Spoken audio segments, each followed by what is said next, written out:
கிட்டத்தட்ட ஒரு கோடி 1.5 கோடி ரூபாவுக்கு மேல் செல்லலாம்.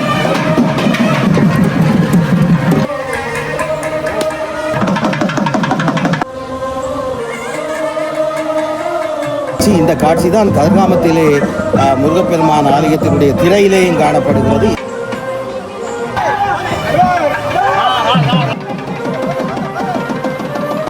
அனைவருக்கும் வணக்கம். நான் உங்கள் ராஜு. நாங்கள் நிற்கிற இடம் சரியாக இலங்கையில் ஜாழ் மாவட்டத்தில் நிற்கும். குறிப்பாக சட்டநாதர் சிவன் கோயில் அடி என்று சொல்லுவாங்க. இந்த ஆலயம் கிட்டத்தட்ட ஒரு வெள்ளை நிற கோபுரத்தோடு மில்கின்ற ஒரு ஆலயம் தான் இந்த சட்டநாதர் சிவன் கோயில்.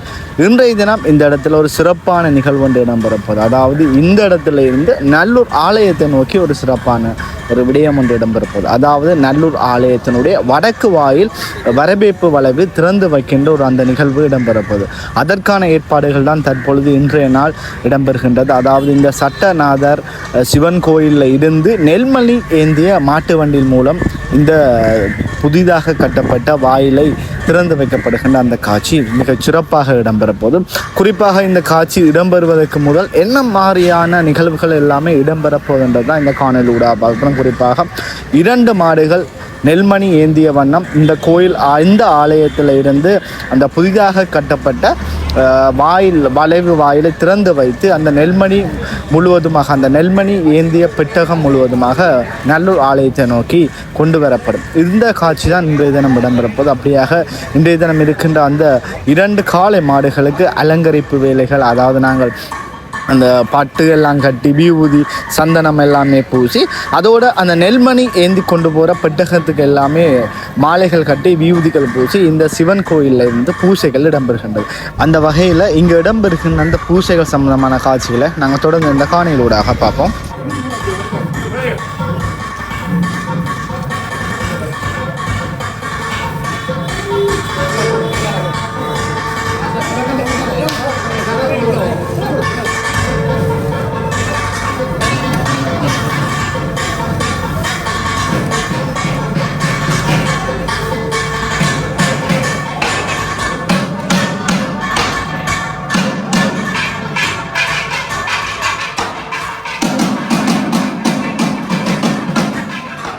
அலங்கார நல்லூர் முருகப்பெருமான் ஆலயத்திலே இன்றைக்கு 4வது தடவையாக 4 வீதிகளிலுமே அலங்காரமான இந்த வளைவுகள் கட்டப்பட்டு இது 4வது வளைவு. இந்த வளைவு ராஜவீதியிலே அமைக்கப்பட்டிருக்கிறது. நல்லூருடைய மேற்கு பிரகாரத்திலே வருகின்ற ராஜவீதி. இந்த ராஜவீதியால் தான் முன்னொரு காலத்திலே அங்கே மன்னர்கள், அதாவது யாழ்ப்பாணத்தை ஆண்ட சங்கிலியன் போன்ற மன்னர்கள் அச்சுவேலி ஈராக தங்களுடைய பிரயாணத்தை மேற்கொண்டதாக இது இந்த வீதிக்கு ராஜவீதி என்று பெயர் வந்துவிட்டது.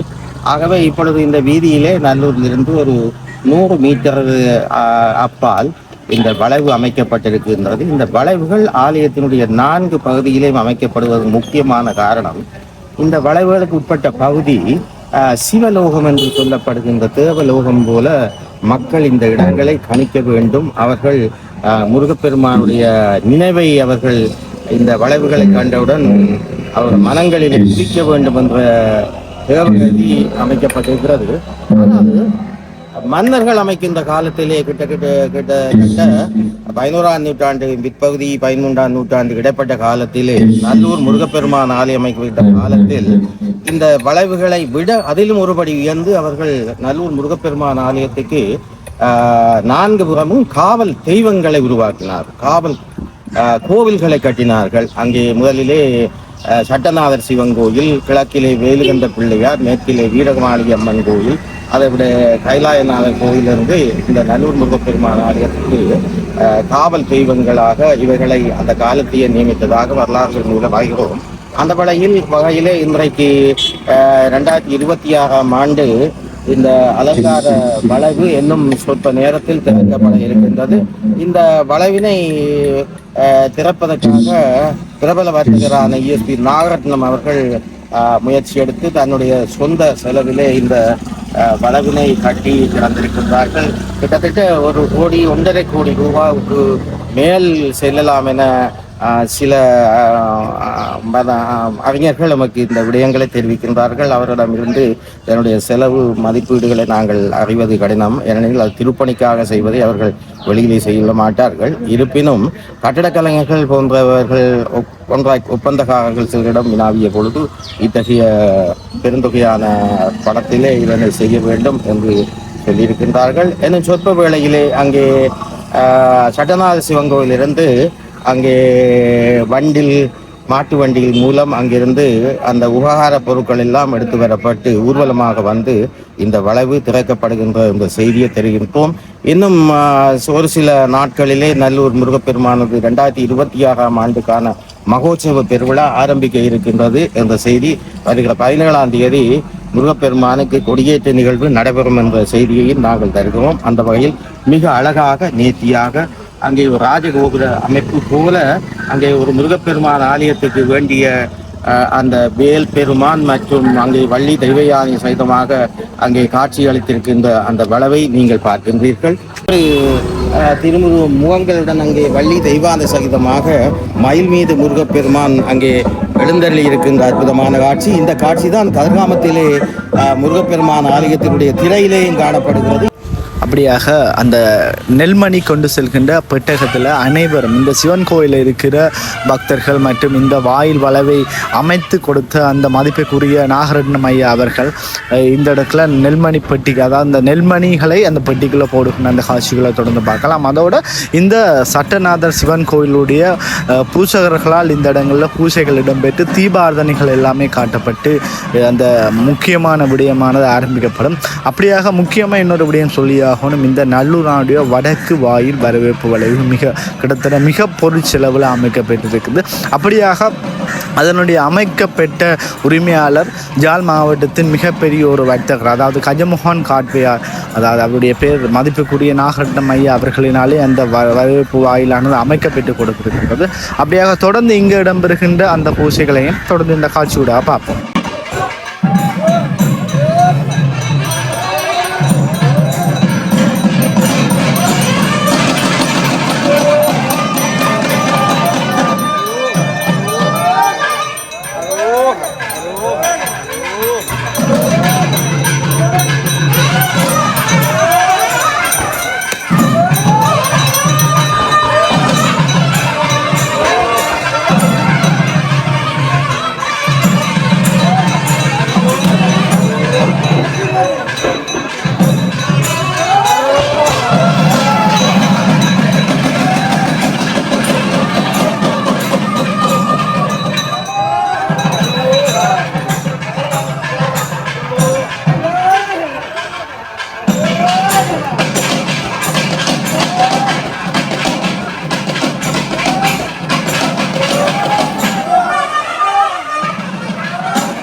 நான் ஏற்கனவே சொன்ன மாதிரி பெட்டகத்தில் இந்த சிவன் கோயிலில் இருக்கிற பக்தர்கள் எல்லாருமே இந்த பெட்டகத்தில் நெல்மணிகளை எல்லாமே உள்ளே போடுவார்கள். உள்ளே இட்ட பிறகு இந்த நெல்மணி பெட்டியானது 2 காளை மாடுகள் ஏந்திய மாட்டு வண்டியிலே சுமந்து செல்லப்படும்.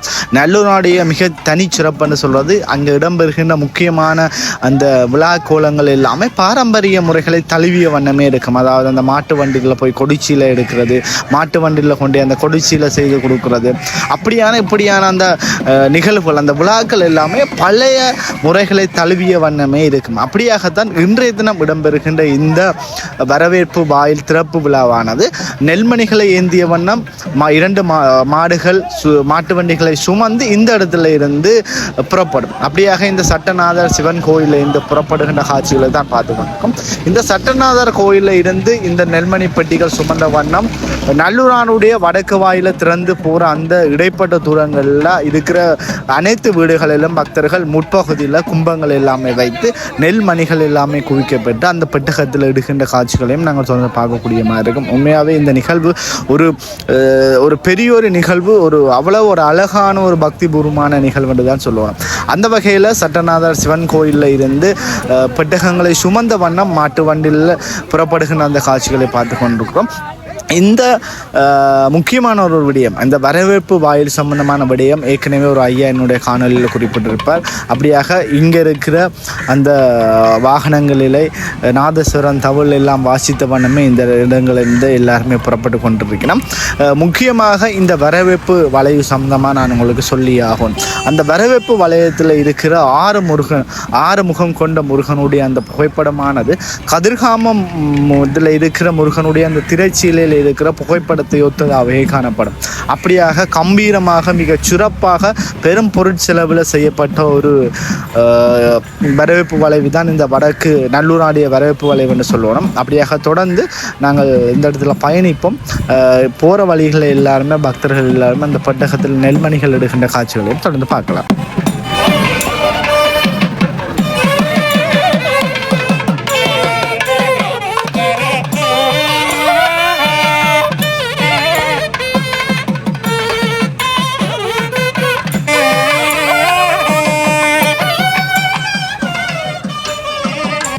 இந்த இடங்களில் நீங்கள் பார்வையிடலாம். நிறைந்த நெல்மணிகளை இந்த இடங்களில் வைத்து குடும்பமாக இணைந்து கும்பங்கள் வைத்து விளக்கு கொளுத்தி அந்த நெல்மணி பெட்டிகளை சுமந்து வந்த அந்த மாடுகளை நோக்கி பார்த்து கொண்டிருக்கின்ற காட்சிகளை தான் பார்த்து கொண்டிருக்கிறோம். அப்படி நாங்கள் தொடர்ந்து இந்த இடங்களில் நிறைந்த பக்தர்கள் நாங்கள் போகும் வழி முழுவதுமாக அந்த நெல்மணிகளை வெளியில் வைத்து அந்த நெல்மணி பெட்டிகளை எடுக்கின்ற அந்த காட்சிகளை பார்ப்போம். அதோட இந்த வரவேற்பு வளைவுக்கு இவ்வளவு பெரிய ஒரு நிகழ்வாண்டு கண்டிப்பாக எல்லாருமே நீங்கள் யோசிப்பீங்க. நிறைய நாட்களாக இந்த வரவேற்பு வளைவானது இந்த வேலைப்பாடுகள் இடம்பெறுகின்றது. அது நான் குறிப்பாக ஏற்கனவே சொன்ன மாதிரி ஜாழ் மாவட்டத்தினுடைய மிகப்பெரிய ஒரு வர்த்தகர் நாகரத்னம் ஐயா அவர்களின் பொருட்செலவு கிட்டத்தட்ட 1 கோடிக்கு மேற்பட்ட பொருட்செலவில் அமைக்கப்பட்டதாக கூறப்படுகின்றது. அப்படியாக அந்த ஒரு பெரிய ஒரு செலவில் அமைக்கப்பட்ட ஒரு வாயில் கோபுரம் பக்திபூர்வமாக இப்படியான நிகழ்வாக இடம்பெறும் போது அது மிகச் சிறப்பாக இருக்கும்.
விமல்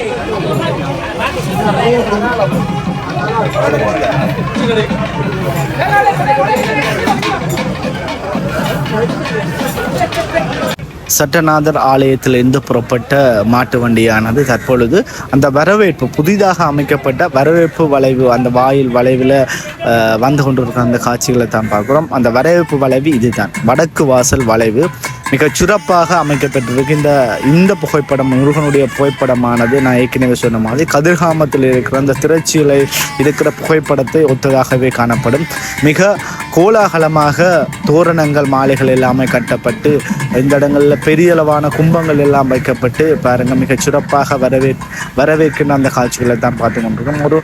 ஒரு குறுகிய தூரத்தில் இந்த மாட்டு வண்டி வந்து கொண்டிருக்கிற காட்சிகளை பார்த்து கொண்டிருக்கோம். சரியாக 12 மணி அளவில் நல்லூராடைய மணி ஓசை இடம்பெறுகின்ற வேளைகளில் 2 காளை மாடுகளினால் இந்த வரவேற்பு வளைவான திறந்து வைக்கப்படும்.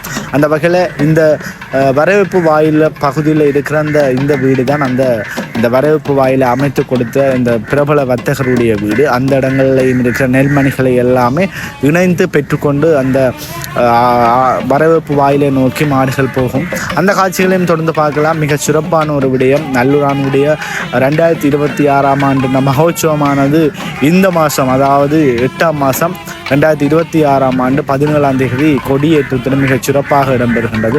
அதனைத் தொட்டு இந்த மாதம் முழுவதுமாக நிறைந்த கோயில்கள் கொடியேற்றம் காண்கின்றது. தெல்லிப்பளை துர்க்கையம்மன் கோயில், அப்படியாக செல்வ சன்னதியான ஆலயம் வந்து மிகச் சிறப்பான ஒரு மாதமாக, ஒரு ஆன்மீகம் ஒன்று கூடுகின்ற ஒரு மாதமாக இந்த 8ஆம் மாதம் காணப்படுகின்றது. அப்படியாக அதனுடைய முக்கிய ஒரு ஆரம்பம் தான் இந்த நல்லூராடைய வடக்கு வாயில் வரவேற்பு வாயில் திறந்து வைக்கப்படுகின்ற காட்சி. தொடர்ந்து இந்த நெல்மணிகள் எல்லாமே இந்த நெல்மணி பெட்டிகளில் எடுகின்ற காட்சிகளையும் பார்த்து கொண்டிருக்கிறோம். தொடர்ந்து எங்களுடைய பாரம்பரிய முறைப்படியே இந்த வரவேற்பு வாயில் திறந்து வைக்கப்படுகின்ற காட்சிகளும் இடம்பெறுகின்றது. அப்படியாக தொடர்ந்து இடம்பெறுகின்ற காட்சிகளை நாங்கள் பார்க்கலாம்.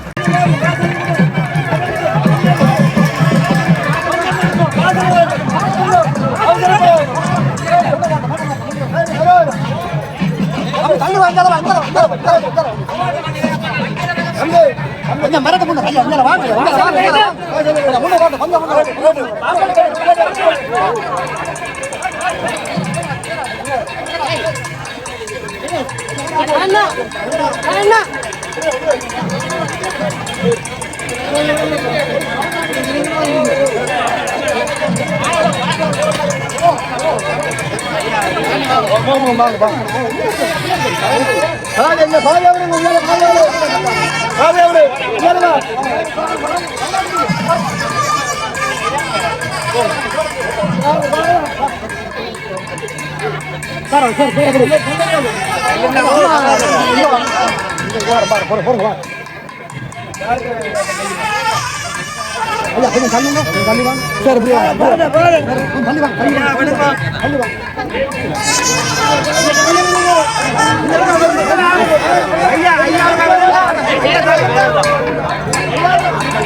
இதை பேக்கான கொண்டு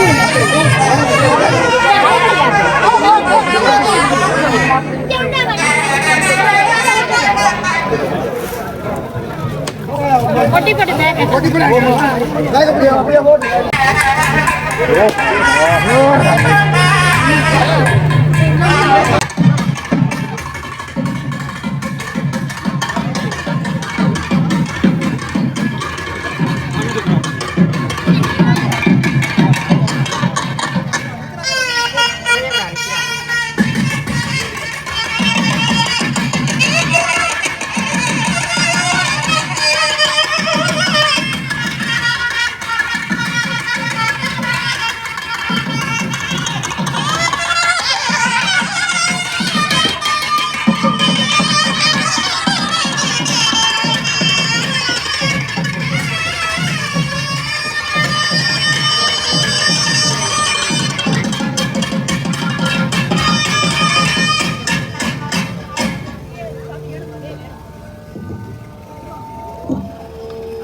போட்டு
2 காளை மாடுகள் மூலம் அந்த வரவேற்பு வாயிலானது திறந்து வைக்கப்பட்ட பிறகு அந்த பாருங்க 2 பகுதியிலும் இருக்கிற அந்த வரவேற்பு வளைவனுடைய அந்த வடிவமைப்பை நான் உங்களுக்கு காண்பித்திருக்கிறேன். அப்படியாக தொடர்ந்து திறந்து வைக்கப்பட்ட பிறகு இந்த இடங்கள்ல இருந்து நல்லூரானை நோக்கி இந்த நெல்மணி பெட்டிகள் கொண்டு செல்லப்படும். அப்படியான காட்சிகளை தான் நாங்கள் பார்க்க போகிறோம்.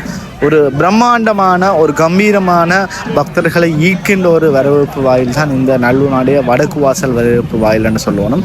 இந்த இடங்கள்ல இருந்து சரியாக நாங்கள் நல்லூரானுடைய பின்வீதியூடாக நல்லூரானுடைய முற்பகுதியை நோக்கி பயணித்து அங்கே இருக்கிற வைரவர் வாசலூடாக வைரவர் இருக்கின்ற அந்த வாயில் வாசலூடாக நெல்மணி பெட்டிகள் கொண்டு செல்கின்ற காட்சிகளும் தொடர்ந்து பார்க்கலாம். ஒரு மிகச் சிறப்பான ஒரு காட்சி. நல்லூரானுடைய ஒரு பெருந்திருவிழா இடம்பெறுகின்ற வேளைகளில் இந்த ஒரு காட்சி மிகச் சிறப்பான ஒரு காட்சி என்று தான் சொல்லணும். தொடர்ந்து இங்கே இருந்து நடைபவனி மூலமே அந்த நெல்பட்டிகள் எல்லாம் கொண்டு செல்கின்ற காட்சிகளையும் நாங்கள் தொடர்ந்து இந்த காணொலியோட பார்ப்போம்.